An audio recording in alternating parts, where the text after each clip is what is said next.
Hi అండి, అందరికీ నమస్తే. Sadistic husband part 23. ఆశు అడుగుల చప్పుడు విని తననే అయోమయంగా చూస్తూ కనిపిస్తారు మహేంద్ర గారు. మామయ్యకి ఏమైంది అని అనుకుంటూ మహేంద్ర గారిని చూస్తూ నోరు తెరిచి ఏదో మాట్లాడబోతుంది. ఇంతలో ఆ గదికి దగ్గరగా ఎవరివో మాటలు వినిపించేసరికి ఒక్కసారిగా గుండె కడుపులోకి జారిపోతుంది తనకి. వామ్మో, ఎవరో వస్తున్నట్టున్నారు, ఇప్పుడెలా? దేవుడా, దొరికిపోయేలా ఉన్నాగా, పోనీ వెళ్ళిపోనా అని అనుకుంటుంది ఆశు. బయట మాటలు కొంచెం స్పష్టంగా వినిపించేసరికి ఓరు నాయను, దగ్గరకు వచ్చేస్తున్నారు, ఇప్పుడు బయటికి వెళ్ళడానికి కూడా లేదు కదా అని టెన్షన్ పడుతూ ఉంటుంది. మహేంద్ర గారికి ఆశు ఎవరో తెలియకపోయినా ఆశు ఎందుకు అలా టెన్షన్ పడుతుందో అర్థం కాక తననే చూస్తూ ఉంటారు. వెంటనే వేగంగా వెళ్లి డోర్ దగ్గరికి వేసేసి ఆ డోర్ పక్కన బొమ్మలా నిలబడిపోతుంది తను. డాక్టర్ గారు, నాన్న ఎంత తొందరగా వీలైతే అంత తొందరగా రికవర్ అవ్వాలి అని మాట్లాడుతూ డాక్టర్ని తీసుకుని మహేంద్ర గారి గదిలోకి అడుగు పెడతాడు రామ్. అప్పటి వరకు ఆశుని ఆశ్చర్యంగా చూస్తున్న మహేంద్ర గారు రామ్ రాగానే తన చూపుని రామ్ వైపుకు మళ్ళిస్తారు. డాక్టర్, టెన్షన్ పడకండి జై, ఆయనలో ఇంప్రూవ్మెంట్ కనిపిస్తుంది కదా, త్వరలోనే ఫుల్ గా రికవరీ అవుతారు అని చెప్పి మహేంద్ర గారి దగ్గరికి వెళ్లి ఆయన్ని చెక్ చేస్తారు. ఇక్కడ డోర్ వెనకాల దాక్కున్న ఆశుకి ఎప్పుడైతే రామ్ మాటలు వినిపించాయో అప్పుడే షాక్ కొట్టినట్లు అయిపోయింది. సైలెంట్ గా ఉండిపోతుంది. దేవుడా దేవుడా దేవుడా దేవుడా, ఆ రౌడీకి నేను దొరికిపోకుండా చూడు స్వామి అని మనసులోనే దేవుణ్ణి కోరుకుంటూ 100 సార్లు జపిస్తుంది. డాక్టర్ గారు చెక్ చేయటం అయిపోయాక బాడీలో కదలిక కనిపిస్తుంది జై, గుడ్ ఇంప్రూవ్మెంట్. రేపటి నుండి ఫిజియోథెరపిస్ట్ ని పంపిస్తాను. రోజు కాసేపు ఫిజియో చేస్తే నెమ్మదిగా కాళ్ళు చేతులు వర్కింగ్ స్టేట్ లోకి వస్తాయి. అలానే నెమ్మదిగా మాట్లాడడం కూడా స్టార్ట్ చేయించవచ్చు అని చెప్తారు. Ram, super doctor, thank you అని చెప్పి మహేంద్ర గారి చేతిని తన చేతిలోకి తీసుకుంటాడు రామ్. నానా, మీరు త్వరలోనే లేచి తిరుగుతారు, మా అందరితో మామూలుగా మాట్లాడతారు, నాకు చాలా సంతోషంగా ఉంది నానా అని సంతోషంగా చెప్తాడు. ఇదంతా గమనిస్తూ ఉంటుంది ఆశు డోర్ వెనకాల దాక్కుని. మామయ్యకి అసలు ఏమైంది, ఎందుకు ఈ రామ్ అసలు ఇంతలా బాధపడుతున్నాడు అని అనుకుంటూ పక్కనున్న డోర్ ని పట్టుకుంటుంది. దాంతో తన గాజులు డోర్ హ్యాండిల్ కి తగిలి చప్పుడు అవుతుంది. ఆ చప్పుడు విని చీచి, కర్మ కర్మ, నా చేతులు తిన్నగా ఉండవు, బాబోయ్ ఈ రౌడీకి అనుమానం రాలేదు కదా అని అనుకుని టెన్షన్ పడిపోతూ ఉంటుంది ఆశు. డాక్టర్, ఏదో చెప్పుడైంది కదా, ఎక్కడా అని అంటూ రూమ్ అంతా చూస్తూ ఉంటాడు. సడన్ గా ఒక చోట తన చూపు ఆగిపోతుంది. అక్కడ ఏదో ఉన్నట్టుంది అని అనుకుంటూ డోర్ దగ్గరికి వెళ్తాడు రామ్. అయ్యో బాబోయ్ దేవుడా, వాడు ఇటే వస్తున్నాడు, నాకు ఇవాళ వీడి చేతిలో ఊడేలా చేసావా తండ్రి, అయిపోయింది, ఇంకేమీ లేదు, అంతా అయిపోయింది అని ఏడుపు మొహం పెట్టుకుని దేవుడా దేవుడా అని మనసులో అనుకుంటూ ఉంటుంది. ఆశు టెన్షన్ పడడం, రామ్ని చూసి దాకోవడం గమనించిన మహేంద్ర గారు అప్పుడే కాస్త గట్టిగా తగ్గుతారు. వాళ్ళ నాన్న దగ్గడంతో ఆ సౌండ్ గురించి మర్చిపోయి కంగారుగా పక్కనున్న వాటర్ గ్లాస్ ని మహేంద్ర గారికి అందిస్తాడు రామ్. రామ్ తన వైపుకి రాకపోవటంతో అమ్మయ్య, మామయ్య బ్రతికిచ్చారు అని ఊపిరి పీల్చుకుంటుంది ఆశు. ఇంకా కాసేపు మాట్లాడుకుని ఆ గది తలుపు దగ్గరికి వేసి డాక్టర్ తో సహా బయటికి వెళ్తాడు రామ్. అమ్మయ్య అని రిలాక్స్ అయ్యి మహేంద్ర గారి దగ్గరికి వెళ్తుంది ఆశు. ఆశు తదేకంగా ఆయన వైపే చూస్తుంది. చాలా చాలా థ్యాంక్స్ మావయ్య, నేను మీ కోడల్ని, ఇవాళ మీరు లేకపోతే నా పని మీ కొడుకు చేతుల్లో మటాష్ అయిపోయేది.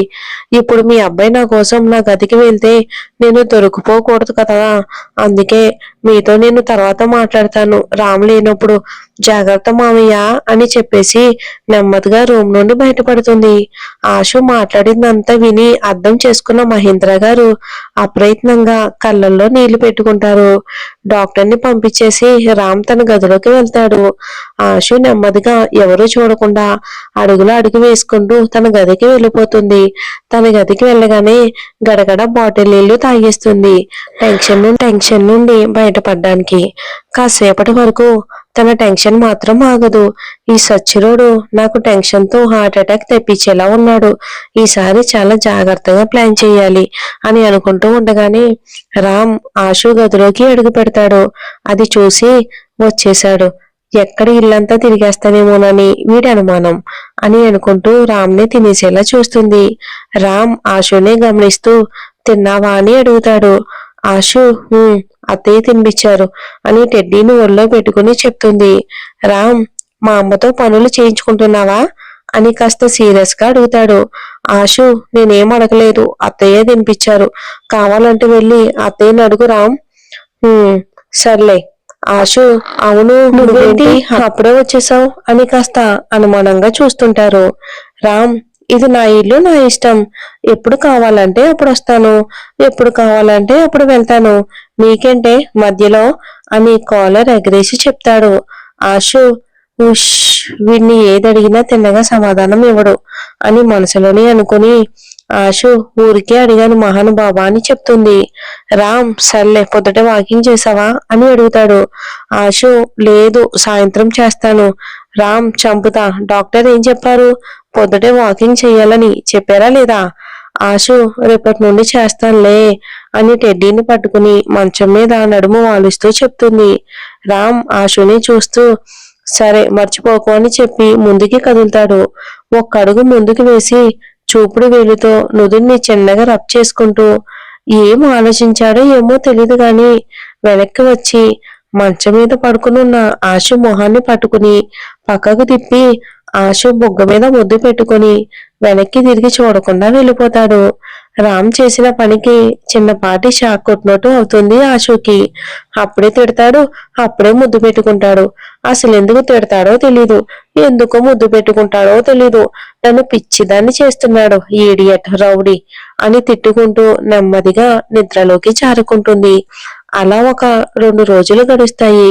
మహేంద్ర గారిని కలుద్దాం అనుకుంటే ఆశుకి అస్సలు కుదరదు. యశోద గారు లేకపోతే మణి ఇలా ఎవరో ఒకరు ఉంటూనే ఉన్నారు తన దగ్గర ఎప్పుడు. దాంతో అందరు పనుల టైమింగ్స్ అబ్జర్వ్ చేస్తుంది. ఎవరెవరు ఎప్పుడెప్పుడు బయట పనులకు వెళ్తుంటారు అనేది అంతా అబ్జర్వ్ చేస్తూ ఉంటుంది. చూస్తూ ఉండగానే వీకెండ్ వస్తుంది. లహరి జాను పొద్దుటే రెడీ అయిపోతారు ఆశుని చూడ్డానికి. సుధీర్ రామ్ కలిసి బయటికి వెళ్లే ప్లాన్ వేసుకుంటారన్నమాట. ఆ ప్లాన్ ఏంటో కథలో భాగంగా తెలుస్తుంది. లహరి వాళ్ళని ఆశు దగ్గరికి తీసుకెళ్లడానికి రామ్ని ఒప్పిస్తాడు సుధీర్. సుధీర్ లహరి వాళ్ళ ఫ్లాట్ కి చేరుకుంటాడు. జాను ఆశు కోసమని రకరకాల ఫ్రూట్స్, ఆశుకి ఇష్టమైన చాక్లెట్స్ అన్ని బ్యాగ్ లో సర్దుతూ బెడ్రూమ్ లో ఉంటుంది. లహరి హాల్లో తను ఆశు కోసమని చేసిన పాయసాన్ని గిన్నెలో సర్దుతూ ఉంటుంది. ఫ్లాట్ డోర్ తెరిచే ఉండేసరికి సుధీర్ సరాసరి లోపలికి వస్తాడు. ఎదురుగా హడావిడిగా సర్దుతున్న లహరిని చూసి తన దగ్గరికి వెళ్తాడు. హాయ్ లహరి అని పిలుస్తాడు సుధీర్. లహరి వెనక నుండి సడన్ గా ఎవరివో మాటలు వినిపించేసరికి కంగారుగా వెనక్కి తిరుగుతుంది లహరి. అలా తిరగడంతో ఎదురుగా ఉన్న సుధీర్ని గుద్దుకుని పడిపోబోతూ ఉంటే లహరి నడుముని పట్టుకుని పడకుండా ఆపుతారు సుధీర్. అమాంతం తనని దగ్గరికి లాక్కుంటాడు. సుధీర్ని అంత దగ్గరగా చూసేసరికి లహరి గుండె ఇక చాలా స్పీడ్ గా కొట్టుకుంటుంది. అసలే మొన్న ఆఫీసులో బాబుని గట్టిగా హక్ చేసుకుంది.